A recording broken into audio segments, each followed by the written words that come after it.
everybody, it's Laura from Lawrence Branch. Today's project gets its inspiration from an article that I saw on my Flipboard account, and it was in My Modern Met, and it's called DIY Book Nook Kits.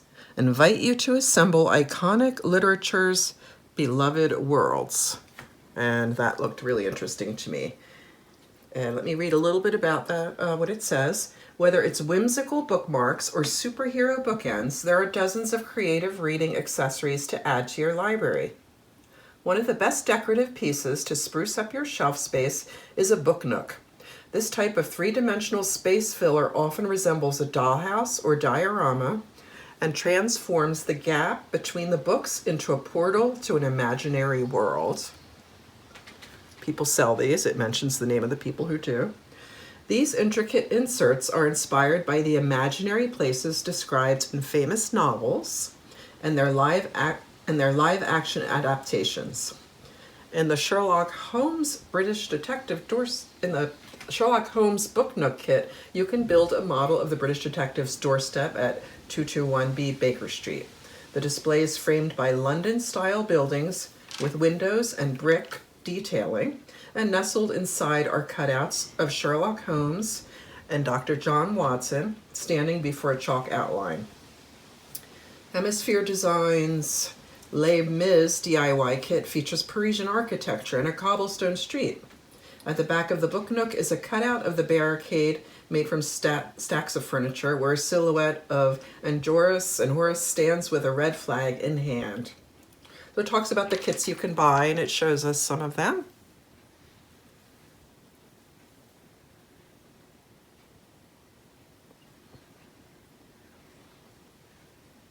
This is something else. This is paper cutouts. And this is a peek inside Creatures, a paper scene book. So between those examples, the paper scene definitely appealed to me, as did the book nooks. And I wondered if I might be able to make something like that. And what I know I can't do is the paper scenes with the intricate scissor craft and all of that. So I kept thinking about it, and I was at the store the other day, and on sale for $1, I found these banners, and they started out white and cream color. I think they were with a lot of things that were on sale for wedding crafting. So what I did was I took them out, and because they look like trees to me, that suggested some kind of a forest scene, and so I thought it would tie in nicely with the Forbidden Forest from Harry Potter.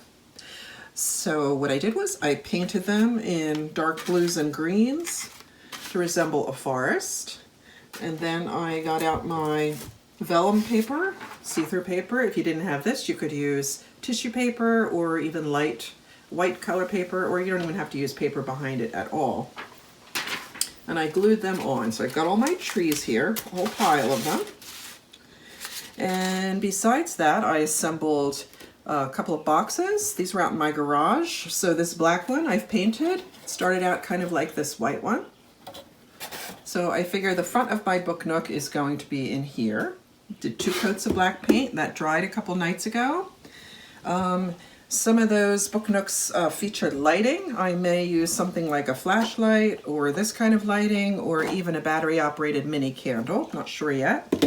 And then I've assembled all of my clip art. And for my purposes, I liked the black and white look from the chapter headings of Harry Potter. So here are the miniatures, and then I expanded them all, put them on different documents, and then I flipped them flipped horizontal sometimes in case I would want it to be from a different orientation.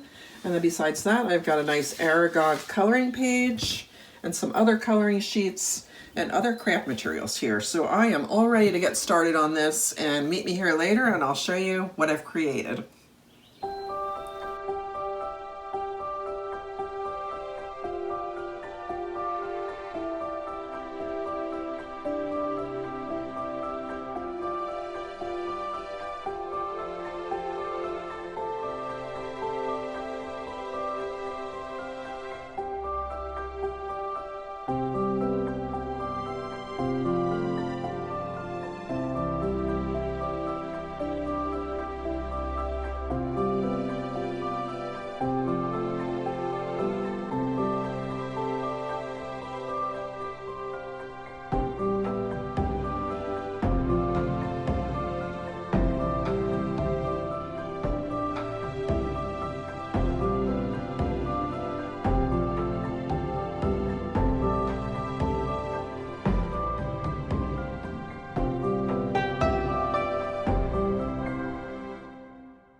Okay, so here is what I have gotten done.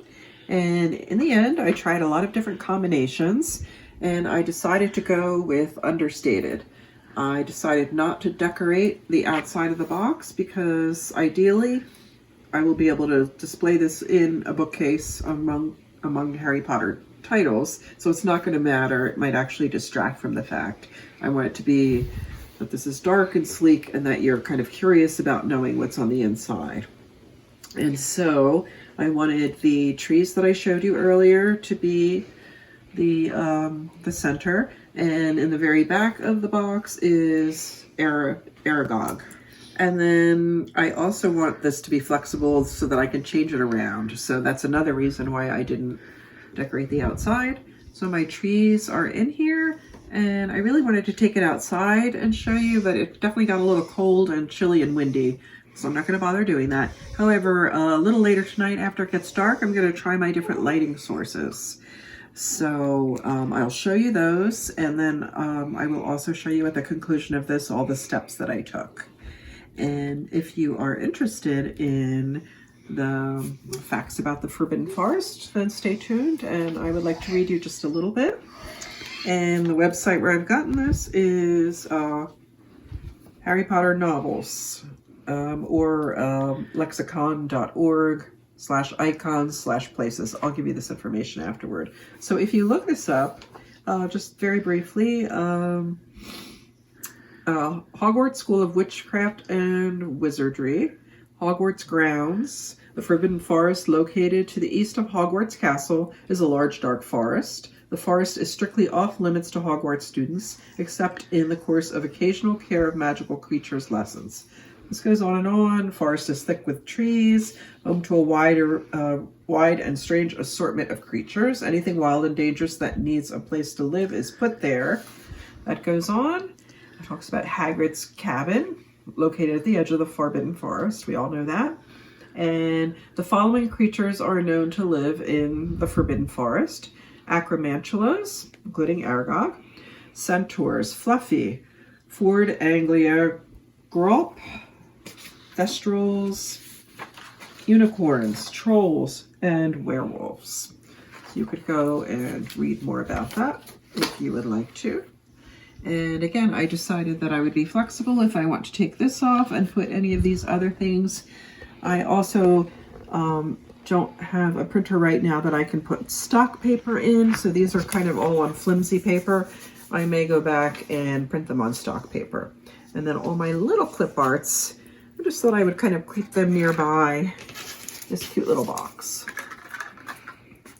So again, I hope that I have inspired you to make your own book nook. Think of all of your favorite books, and I know it's hard to choose.